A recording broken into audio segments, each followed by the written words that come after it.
kasambahay, handang-handa na naman tayo para sa isang makabuluhang usapang pangkalusugan. Dito sa Doctors on TV, we'll bring advice and real-life stories to help you stay on top of your health. And I'm your host, Dr. Sara Barba Cabudil. We're here at Makati Medical Center, your trusted health partner, right here at number 2, Amarsolos Street, Legazpi Village, Makati City.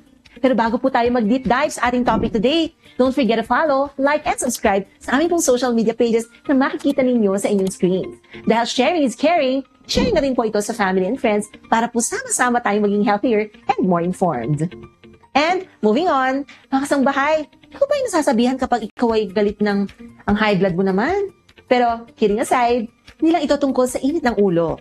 Ang hypertension o mataas na presyon ng dugo ay isang seryosong health concern na dumadami sa panahon ngayon. Gaano nga ba kalala ang global hypertension crisis? Yan ang ating aalamin. Let's talk about it quick and get your every Sunday's dose of information.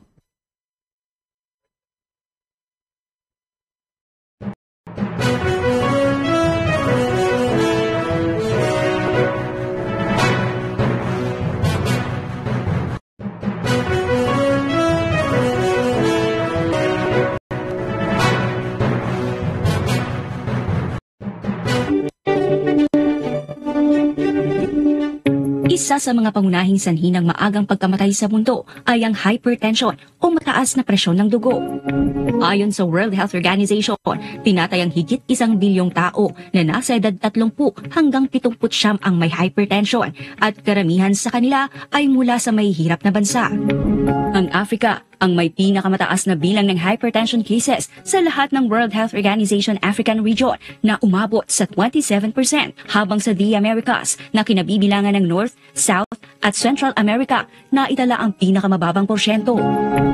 Mula sa halos 600 milyong kaso noong 1975, lumobo ang bilang ng mga may hypertension sa higit 1 bilyon noong taong 2015 na karamihan ay mula sa mga bansang may limitadong access ng healthcare.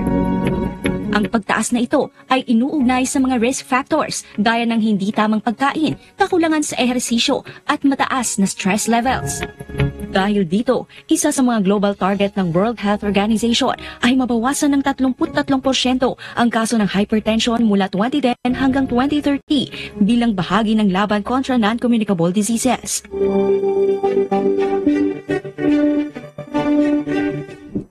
Grabe mga kasangbahay, dumarami ang may high blood pressure at madalas, hindi agad napapansin. Ako, tahimik pero mapanganib ito kaya't pagbaliwalain ng kalusugan. Para po mas lalo pa natin maintindihan ang tungkol sa hypertension, kung paano ito nagkakaroon, ano ang mga panganib at paano ito makokontrol, makakasama po natin ng isang trusted doctor mula sa Makati Medical Center. Let's all welcome our cardiologist guest, Dr. Juan Armando Diaz. Good morning, Doc Anja, and welcome to Doctors on TV. Good morning, Dr. Sara. Good morning po sa ating makasangbahay. Yun, thank you, Doc. At marami tayong matutulungan sa ating pag-uusapan ngayong araw dahil napaka-common po ng hypertension, hindi ba? Ito, Doc, na para po mas maliwanagan ng ating mga kasangbahay, ano nga ba pag sinabing hypertension, ano po ito? How do you define this? Sa ating mga kasangbahay, maintindihan natin kung ano talaga yung high blood or hypertension. Ito po yung mataas na blood pressure. Gaano kataas? Ayon sa ilang mga guidelines, lalo na dun sa galing sa Europa or European Society of Cardiology, ang level po na 120 pababa ay normal. Kaya nga lang pag pumatong na po ng 120 po, elevated na po ito. Pero para masabi talaga natin na high blood, usually ang cutoff po natin ay nasa 140 po. So pag nasa mga 120, 130, binabantayan na po natin po yan. Pero pag pumatong na po ng 140, yan po yung tinatawag na hypertension or high blood pressure. Na ang ibig sabihin naman po para sa akin, para mas madaling maintindihan, ito yung blood pressure na delikado po sa katawan, lalo na kung pangmatagalan na may experience at magiging risk factor po ito sa ilang mga sakit down the road po. Okay, babalikan natin yan being a risk factor, no? So, paano, Doc? Kasi, does it always happen na, di ba minsan pag nagkuha ng blood pressure, say for example, now, nakakuha ako ng minsang episode ng 139, okay, 140, sabihin natin 140, pero, usually, parang most of the time, pag nagkukuha, lagi naman kunyari 120. So, I mean, does it mean na hypertensive na ako? So, Doktor, para talaga masabi na isang tao ay hypertensive, kailangan 2 beses na makukuha po siya, Doktora, na 2 magkaibang araw po. Yun po yung ideal po na setting, no? I see. So, pero bukod po ito dun sa tinatawag na home BP monitoring. So, yung in-office BP monitoring, ito po yung monitoring na ginagawa po natin kapag kayo bumibisita sa isang doktor, no? O kaya maaaring sa isang klinika, sa office ninyo. So pag kinukuha nila, ito yung tinatawag na in-office BP monitoring. Madali na ngayon kasi digital eh. Yes, you can do it on your own na, di ba? Yeah. Basta't sumusunod naman po sila dun sa mga patakaran, dun sa instructions naman po, ito yung isang accurate way naman po of diagnosing hypertension. hypertension. So dapat ang average niya, ibig sabihin, ipag idadagdag po natin, pagsasama-sama natin lahat ng mga blood pressure na nakukuha niya, dapat ay nasa at least 135 po millimeters mercury over 90 po. So, kapag nag 135 na po yan, kahit hindi siya umabot dun sa 140 na pinag-usapan po natin, dahil nasa bahay siya at average po siya ng maraming kuha, pwede na po siyang masabing hypertension. Nasa bahay, ibig sabihin yun yung parang pwesto na relax lang siya. Yes, Okay. Doktora. Versus syempre pag nasa trabaho o nasa labas, no? So mas you expect na parang nagkaroon ng activity Yes, ang Doktora. isang individual. And of course, syempre the factor din po ang age, ano po? Yes, That Doktora. specific age, when hypertension usually commonly develops. Well, when we say about commonly developing po, Doctor, I think that it would usually be around the middle age. So this would be maybe late 30s, 40s, but that was then. Right now po, Doctor, I'm getting a lot of patients na mas bata po. You'll be surprised na meron ng mga 20-year-old, 25-year-old na kumukonsulta po kasi nahuhuli na ang BP nila is mga 140, 150, 160 sa mga annual physical exam po nila, Doktora. And comparing kung before yan, years back, di ba? Parang hindi mo naman ito masyadong matitsyempohan usually pagkabata. Does it have something to do with the lifestyle nowadays? It might be a lot to do with the lifestyle nowadays. Before, wala naman tayo ng mga gadgets po masyado. Ang mga lifestyles are really more active. Yung mga pagkain po natin is usually home cooked. Nakontrol natin yung Versus laman. ngayon, So, mas madali na tayo nakaka-access ng mga so-called junk foods po, Doktora. So, high in salt, high in And these are all risk factors to increasing your blood pressure. And maybe aside from that, Doctor, I would say that also the increased awareness, maybe.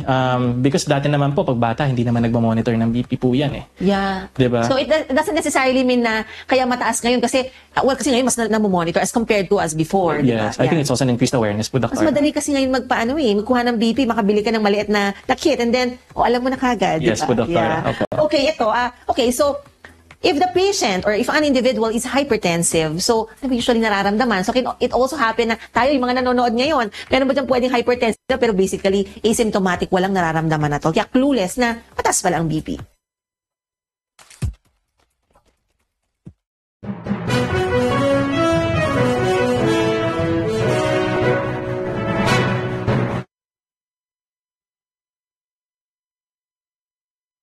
Ang tawag sa hypertension po talaga, Doktora, because maaaring mataas na po yung mga blood pressure nila nang hindi nila nararamdaman.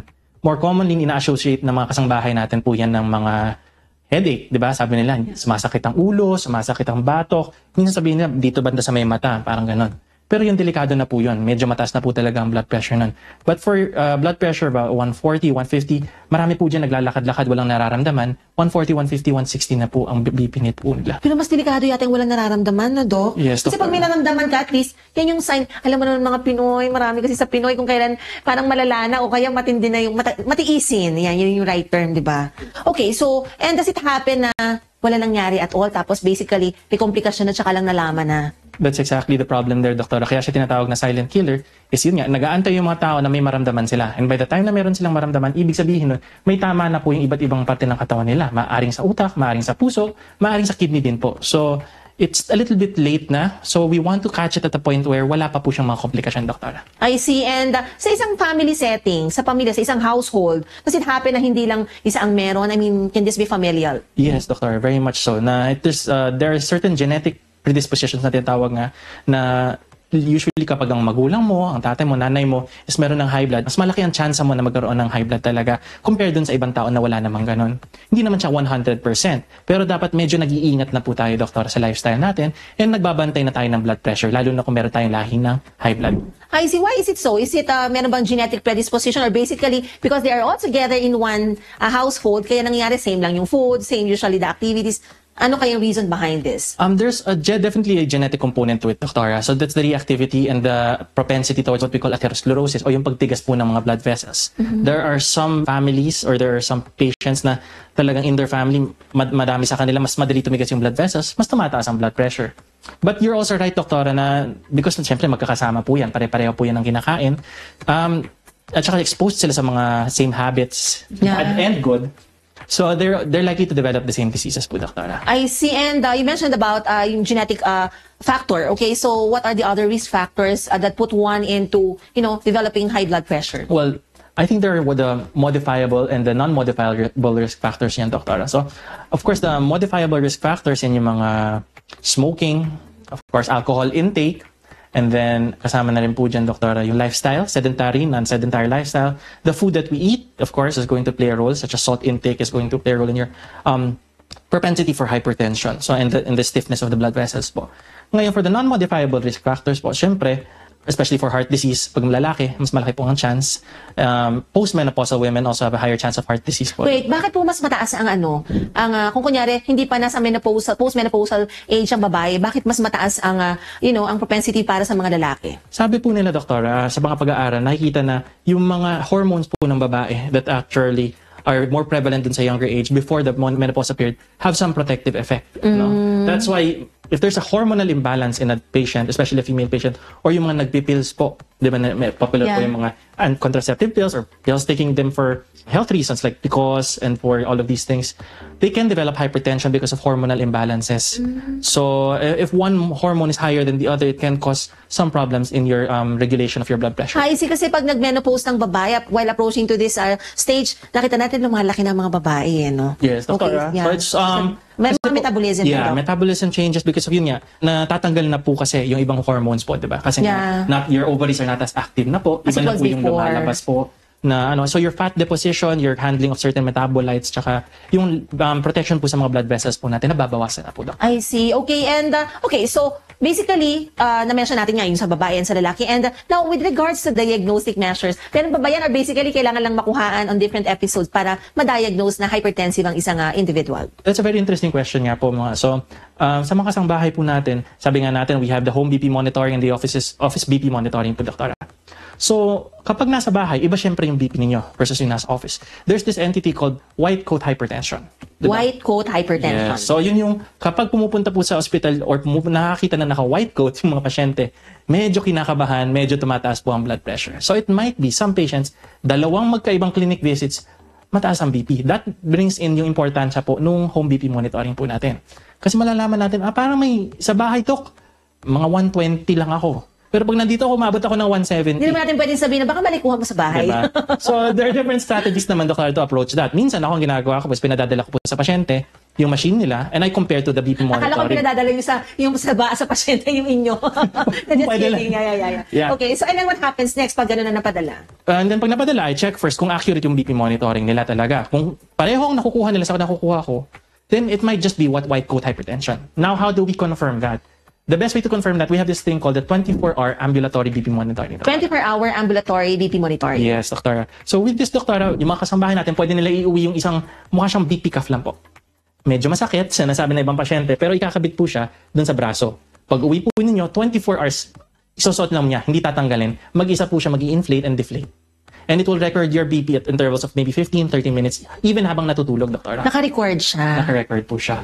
Ibabalik po nila yun dun sa hospital or kung saan muna lang kinuha yun. And then pag binalik nila, mada-download po yung mga recording po na yun. High-tech na. Yes, Doktora. So, pag na-download po yun, makikita natin ngayon talagang trending po. And yun yung average BP na makukuha natin of 135. Makikita natin yung BP sa umaga habang natutulog.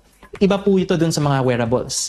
Kasi alam ko marami ngayon nagbebenta sa mga online na nasusuot, tapos sila yung nag-inflate, deflate, tapos dito yung BP month.